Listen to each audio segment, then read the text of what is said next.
Hello guys, food court ચેનલમાં તમારું સ્વાગત છે. તો આજે આપણે બનાવીશું કંઈક હેલ્ધી એવું દૂધીનું રાયતું.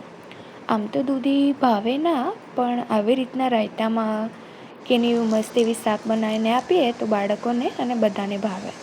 તો એના માટે આપણે એક નાની એવી દૂધીને આવી ખમણીને અને બાફી લીધી છે. ત્યાર પછી આપણે એક બાઉલ જેટલું દહીં જેને ફેટી લીધું છે આવી રીતના.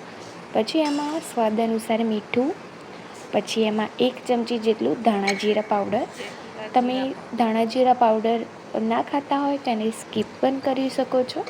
અહીંયા મેં 1 ચમચી જેટલું ધાણા જીરા પાવડરને નાખ્યું છે અને સારું એવું બંનેને દહીંમાં મિક્સ કરી લઈશું. જેમ તમે જોઈ શકો છો, સારું એવું મિક્સ થઈ જાય પછી આપણે જે બાફેલી દૂધી છે એને આવી રીતના દહીંની અંદર આપણે નાખી દઈશું.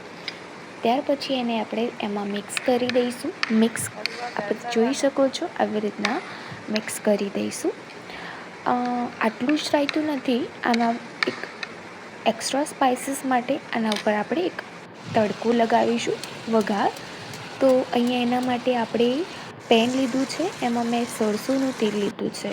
સરસોનું તેલ એટલા માટે કે એમાં એક અલગ જ ટેસ્ટ, અલગ જ ફ્લેવર આવતો હોય છે. એટલા માટે તમે સરસોનું તેલ યુઝ ના કરતા હોય તો બીજું કોઈ પણ યુઝ કરી શકો છો. અહીંયા આપણે 1 ચમચી જેટલું જીરું, 1 ચમચી જેટલી હિંગ નાખી છે. સારું એવું જીરું તતરાઈ જાય, હિંગને બંને, એટલે આપણે ગેસને અહીંયા બંધ કરી લઈશું અને આપણો જે વઘાર છે એ રેડી છે.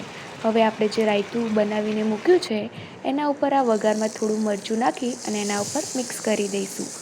તો આપણું રેડી છે મસ્ત ટેસ્ટી, એકદમ ઇઝી અને બધાને ભાવે એવું દૂધીનું રાયતું. તો આવા જ વિડીયો માટે મારી ચેનલને લાઇક, શેર અને સબસ્ક્રાઈબ કરો. Thank you for